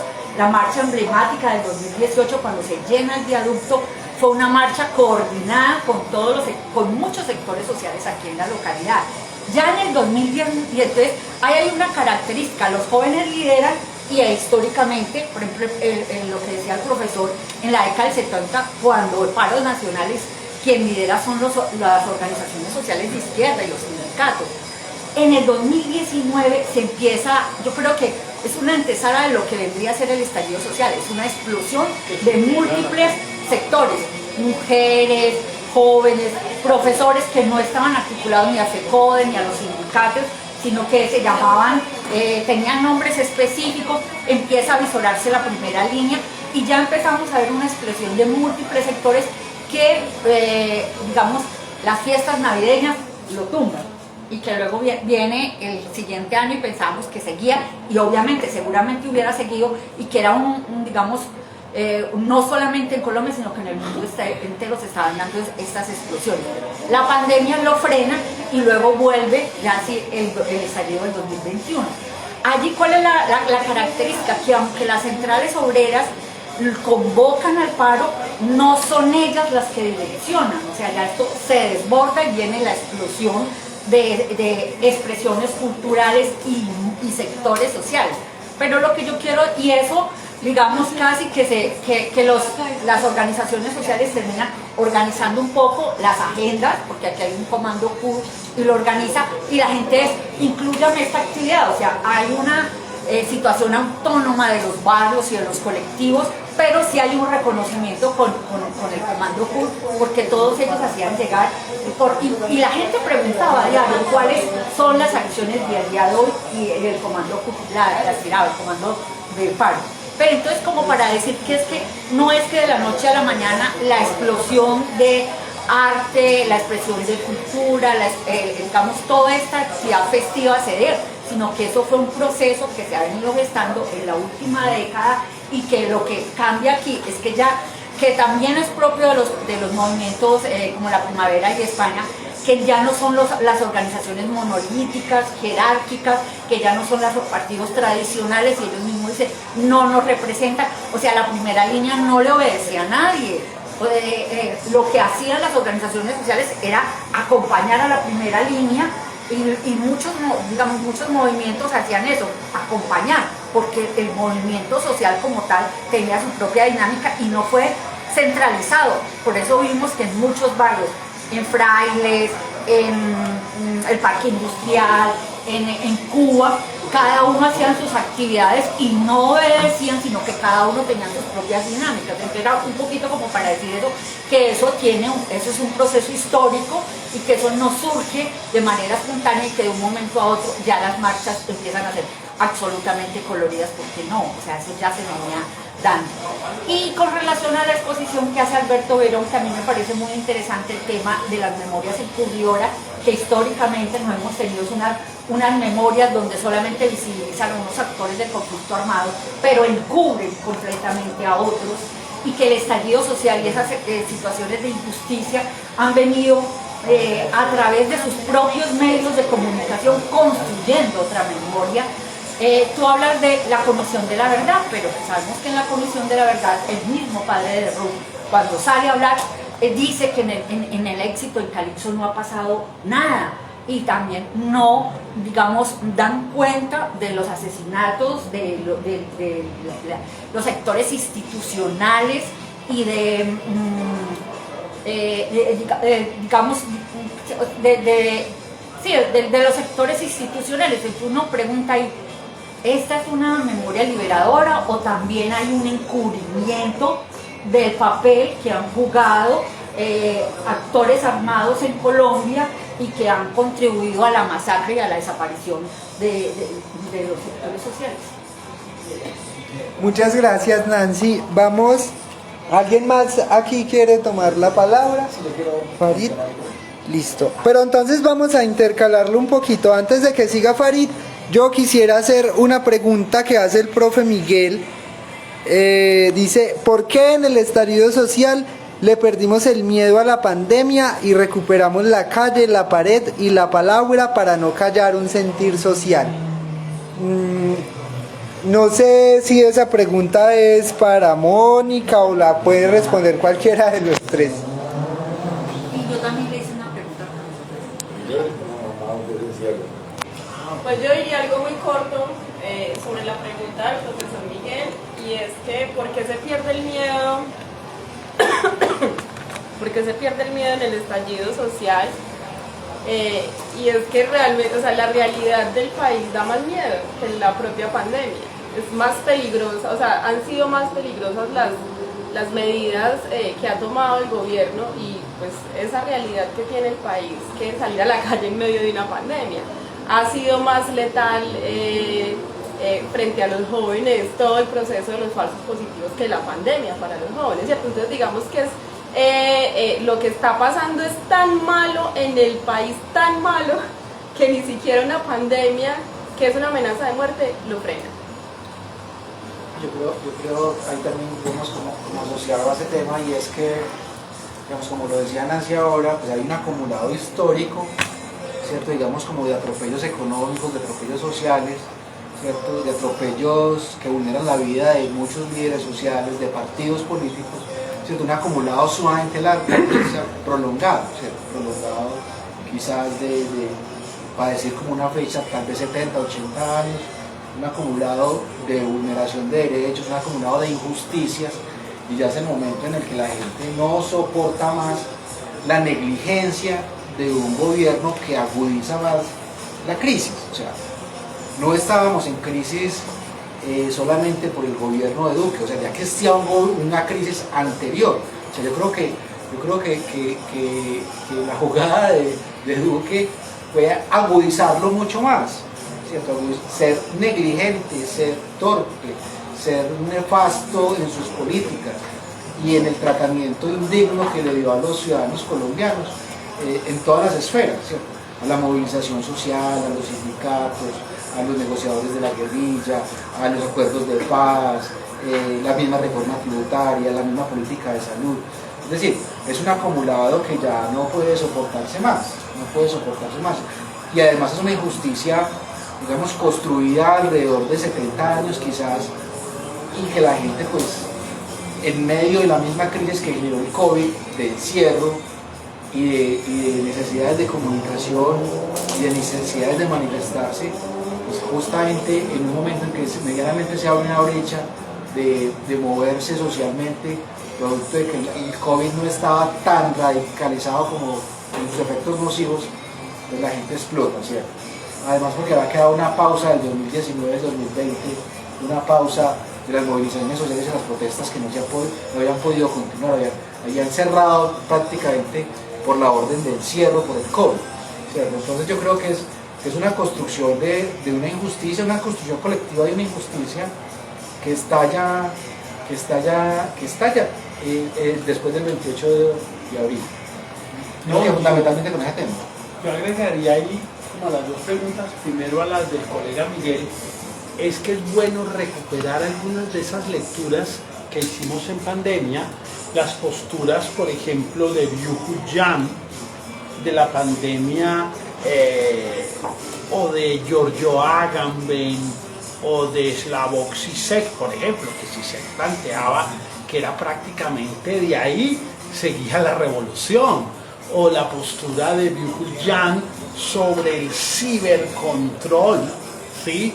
o la postura de había que enfrentar el confinamiento y sobrepasarlo, como siempre lo defendió el profesor Giorgio Agamben.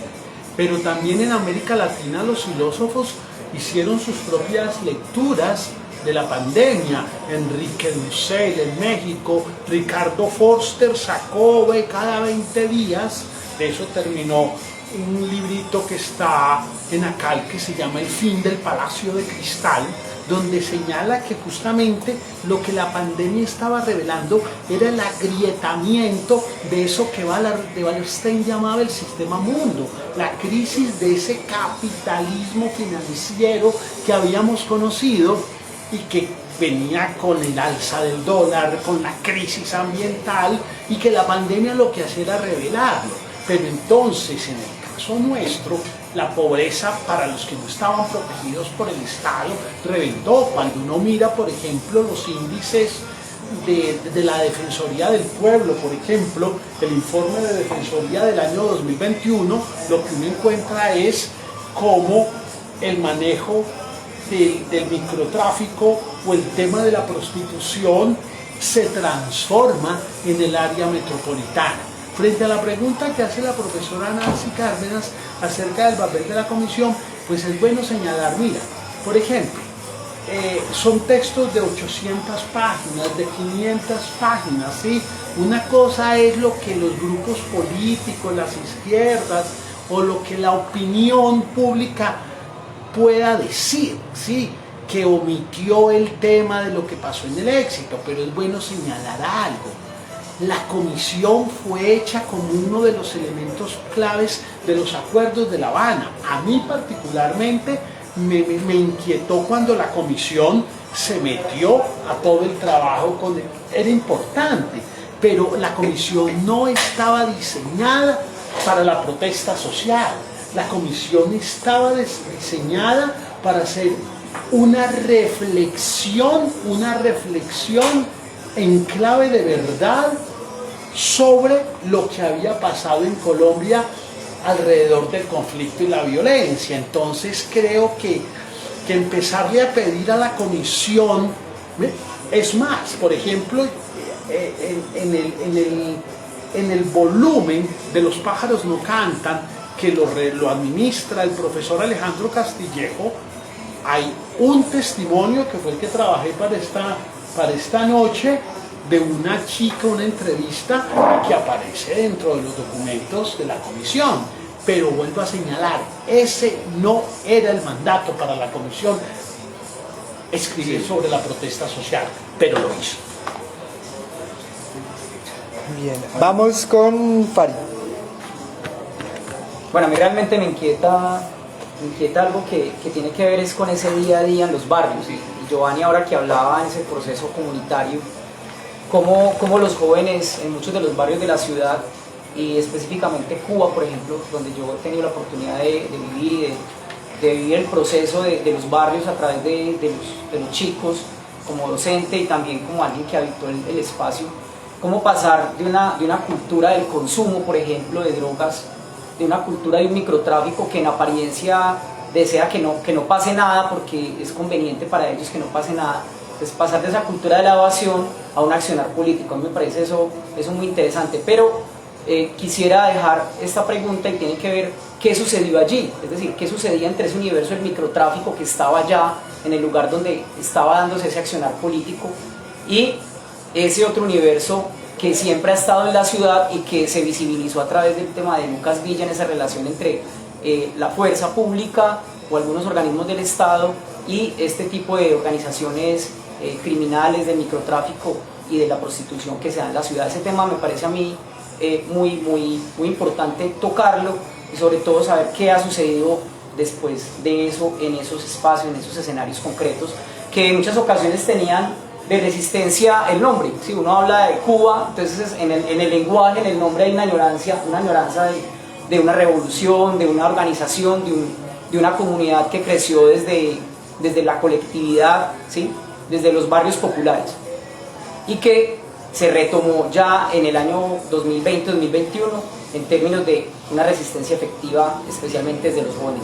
También cómo eso, por ejemplo, se manifestó en esas narrativas que se dan en los colegios, en las instituciones educativas, después de la actividad o de todo lo que se dio en el mundo de la protesta social, cambiaron las intenciones, los discursos y los sentidos de lo que se hablaba al interior de las aulas de clase de los chicos. Es decir, ya habían inquietudes por conocer sobre el tema de la norma, cuáles eran los temas que se estaban discutiendo, y eso de alguna forma también llevó a entender por qué, por ejemplo, como nosotros, muchos de los que fuimos jurados de votación, estábamos en una mesa donde habían personas de 60 a 89 años y allí había un candidato que predominaba, y cómo en la mesa enseguida donde habían listas o cédulas inscritas entre los 18 y los 35 años sucedían totalmente lo contrario. Es decir, eso de alguna forma también nos deja a nosotros una memoria, una relación, una propuesta de país que está ahí y que de alguna manera surgió a partir de lo que se dio en ese momento con la protesta social. Es como si los jóvenes hacen los cambios, pero los viejos son ultraconservadores. Sí, más o menos eso es como una constante. Las revoluciones las han hecho los muchachos y los viejos las han conservado. O sea, yo, frente a lo que dice Farid, me generan como varias inquietudes. O sea, yo pienso, digamos, que el estallido social mostró que la cultura traqueta está en crisis, que la cultura traqueta que vivimos nosotros en una ciudad que tiene un vector o un matiz de la presencia de la cultura traqueta muy fuerte, no es una cosa mínima, ¿cierto? Incluso la muerte de Lucas Villa tiene que ver con la cultura traqueta, ¿cierto? Se habla de cordillera detrás de la muerte de Lucas Villa, ¿cierto? Pienso que eso es sumamente importante, pero la cultura traqueta es insuficiente. O sea, no todos los chicos de los barrios pueden pertenecer a una banda de microtráfico. No todos los chicos que están en el microtráfico viven gloriosos con los dineros del narcotráfico. O sea, se acercan, pueden tener un contacto y pueden tener un acceso, y son pocos los que pueden tener de alguna manera un nivel de beneficio de ese capital que produce esta economía, ¿cierto? Pero no son todos. Y con el agravante de que es común escuchar en el marco de la cultura traqueta que a fulano de tal lo mataron, que a fulano de tal lo encanaron, que a fulano de tal lo picaron, ¿cierto? Que a fulano de tal le tuvo que irse, ¿cierto? Que está migrando en el país o que está migrando en la misma ciudad por el temor mismo de ser asesinado. Entonces yo creo que esa cultura está en crisis, o sea, y lo que acabó de pasar electoralmente es una muestra de que la cultura, o sea, de que otra cultura está emergiendo. Y eso es lo que me parece a mí interesante, digamos, un poco con el trabajo que yo hago, pues que genera muchas reflexiones, y es pensar, digamos, ya como en clave de subjetividad, ¿cierto? Es decir, todo este conjunto de colectivos que se han venido organizando y que se han venido moviendo con muy poco apoyo estatal, ¿cierto?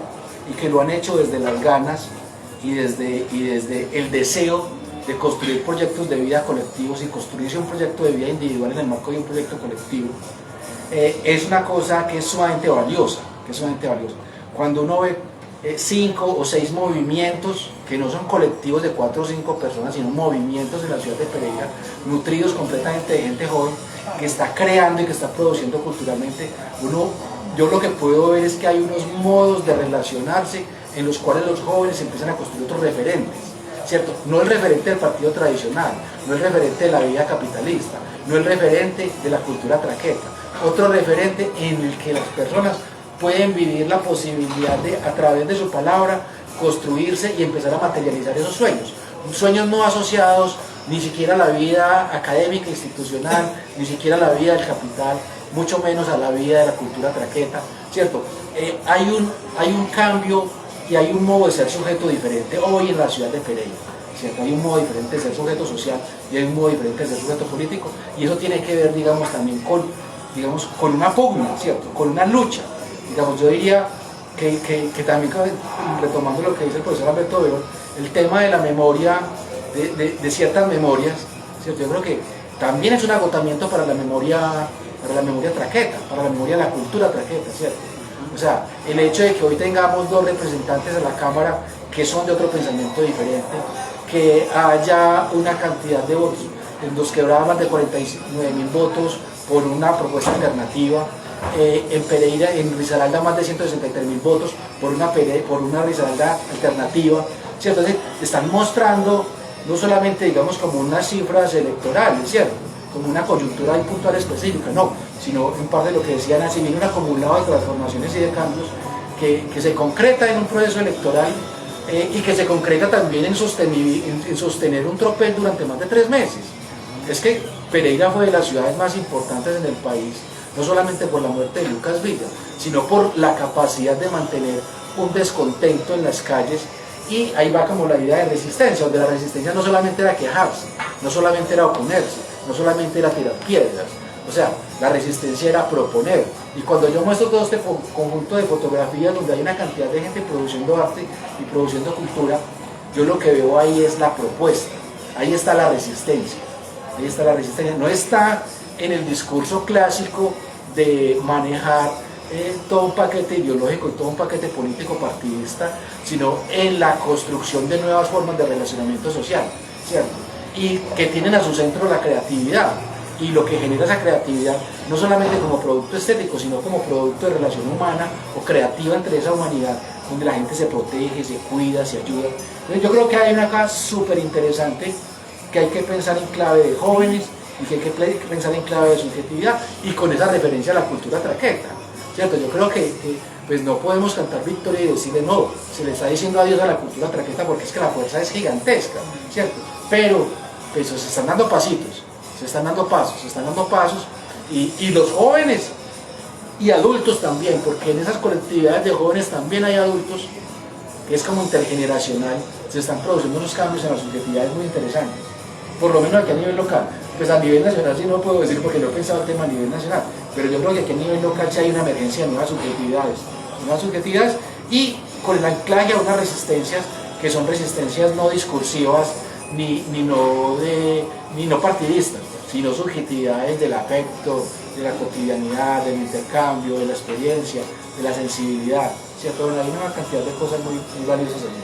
Bueno, vamos a ir cerrando por lo menos el conversatorio de manera virtual, nosotros que vinimos y nos podemos quedar charlando otro ratico como de una manera más informal, pero entonces vamos a darle la palabra por última vez, como la última palabra virtuopresencial a Nancy, para que vayamos cerrando. Creando un nuevo léxico virtuopresencial.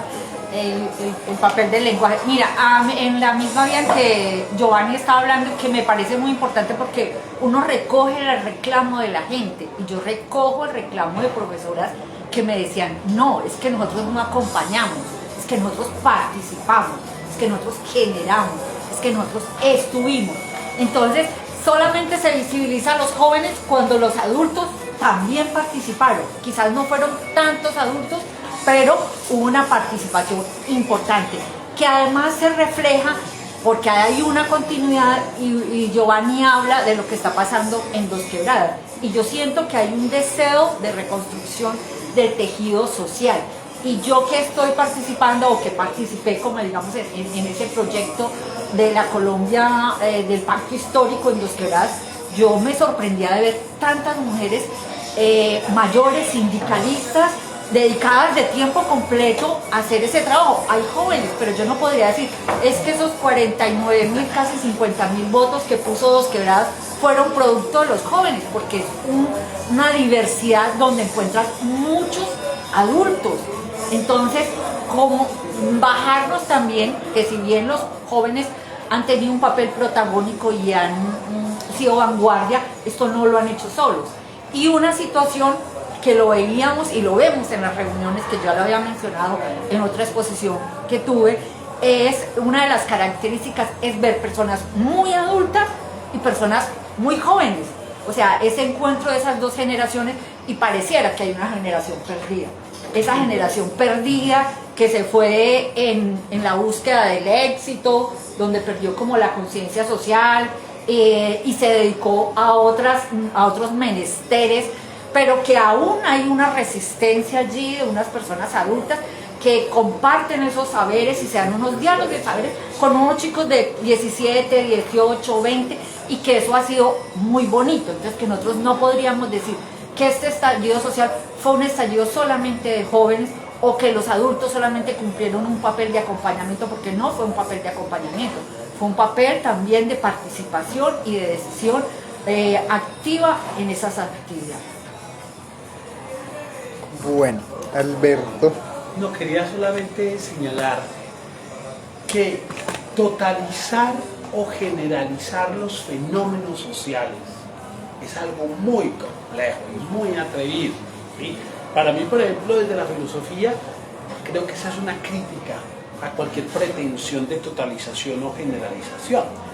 Entonces, cuando uno observa que el mismo fenómeno del estallido social, por ejemplo, tomando ejemplos, el Viaducto, Puerto Resistencia, Siloé, los portales en Bogotá, presentan diferentes fenomenologías, desde el arte, la creatividad, el sancocho, lo común, la protección, los afectos, hasta el consumo de sustancias, hasta la violencia, ¿sí? Esas tensiones. Entonces yo remitiría un poco para leer el famoso texto de Carlos Marx, el 18 del Brumario de Luis Bonaparte, porque uno cuando lee, por ejemplo, ese 18 del Brumario, ¿qué es lo que encuentra? El conspirar. Junto al luchador social está el poeta, la prostituta, el conspirador, el policía, el empresario, y todos están dentro del escenario de la ciudad. Y eso se vive en Pereira. La evidencia, recuerden los famosos audios de los empresarios pereiranos, la invitación de unos políticos, pero también estaba esa gente de bien en barrios como el barrio Jardín de Cali, que decidieron defender sus propiedades privadas, pero también estaba la minga indígena, estaban los músicos, estaban las comunidades afrodescendientes, estaban los jóvenes, estaba la gente de bien, defendiendo también su concepto de seguridad, porque creo que, a ver, ese es uno de los temas que en el texto, por ejemplo, yo estoy examinando, yo tengo que leer un poco porque son muchísimas páginas, pero el tema de la verdad es que esa verdad no solo la tienen unos sectores, cada grupo hace parte de Colombia y cada uno tiene una emoción, una rabia, un relato. Eso no significa que nos quitemos la posibilidad o la aspiración de tener un relato explicativo estructurante, pero es también pensar que la diversidad no se hace solamente con los que pensamos desde el barrio, desde la resistencia, de la lucha social, sino también desde los otros que defienden la autoridad, la propiedad privada, porque en últimas todos hacemos parte de esta sociedad, ¿sí? El modelo de cambio social prácticamente totalitario como se entendía hasta los años 70, es complejo que se vuelva a repetir, ¿sí? Hoy estamos dentro de una nueva diversidad que desde las ciencias sociales trataremos de empezar a entender y a traducir. Es como, a ver, una metáfora que yo podría usar como para entender el cuento, digamos un estadio, un partido de fútbol. con 50.000 personas. Pues allí hay desde profundos piadosos, fervorosos católicos, protestantes, no católicos, consumidores de drogas, delincuentes, es decir, está toda una sociedad con todos sus matices, están allí en conflicto, no en paz, están en conflicto. Y es muy importante lo último que decís, Alberto, porque es que si miramos la sociedad colombiana hace 100 años atrás, esta era una sociedad monolítica, católica, apostólica, romana y militarmente anglicana. No había otra, usted no podía pensar ni actuar de otra manera, era inconcebible. Y resulta que 100 años después estamos con una sociedad que es multiideológica, multicultural, multiétnica, las pluralidades van de toda gama. Entonces, eso ya no es una... Ya no podemos hablar de un monopartido, no podemos hablar de una monorreligión, no podemos hablar ni siquiera de un estado monolítico como lo plantea Bobbio, sino que hay toda una cantidad de grupos que están enfrentados entre ellos, ¿cierto? Entonces mira que esa es la dinámica social en la cual estamos inmersos. Y todos los días, cada que la sociedad avance, vamos a encontrar más grupos sociales. Las culturas, por ejemplo, cuando yo era, en mis épocas de muchacho, las culturas urbanas eran 2 o 3 los que jugábamos trompos y bolas, pero hoy por Dios, son N cantidad, casi que cada barrio tiene 2 o 3 subculturas, es más, hay unas que pactan, otras que no, y pare de contar, hablando de una cuadra, hablando de todos los barrios de una ciudad. Entonces, el mundo hoy, las culturas, las sociedades se han vuelto tan diversas. Y eso lleva al mismo cuento de la verdad, lo que planteaba Gadamer. La verdad no es monolítica, por eso la Comisión de la Verdad. Primero, yo solamente he mirado algunas cosas, parte de las conclusiones, me parece un texto de demasiados, muy grueso, y que obliga a todos los trabajadores sociales a repensar una cantidad de cosas, inclusive nuestras propias teorías sobre la sociedad colombiana. Por ejemplo, los historiadores, yo veo que estamos un poquito quedados, porque todavía están contando historias muy pegadas al documento, muy pegadas al archivo, y eso requiere demasiada hermenéutica para poder revolcar un poco de interpretaciones que hay con relación a la historia. Bien, bueno, muchas gracias. Es que no me tengo que autograbar. Muchas gracias a ustedes por acompañarnos esta noche, al profesor Alberto, a Giovanni, a Mónica por acompañarnos esta noche, por venir a conversar alrededor de sus trabajos. La gente que estuvo ahí en Facebook Live, muchas gracias, y ustedes que decidieron venir a compartir con nosotros un rato aquí a Baladar Gastrobar. Nosotros somos la Corporación Clays y este conversatorio tendrá como una segunda sesión, es un ciclo de 2 sesiones. Dentro de 8 días con la profesora Nancy Cárdenas vamos a estar hablando con algunas mujeres de la ciudad, puntualmente sobre el papel de las mujeres en el estallido social. Entonces muy invitados para que nos acompañen aquí en Baladar Gastrobar, en la calle del Encuentro, en la ciudad de Pereira, y también por Facebook Live vamos a estar el próximo miércoles a las 6 de la tarde. Gracias nuevamente a ustedes por venir a conversar esta noche, y a ustedes que estuvieron detrás de la pantalla, buenas noches y nos volveremos a ver.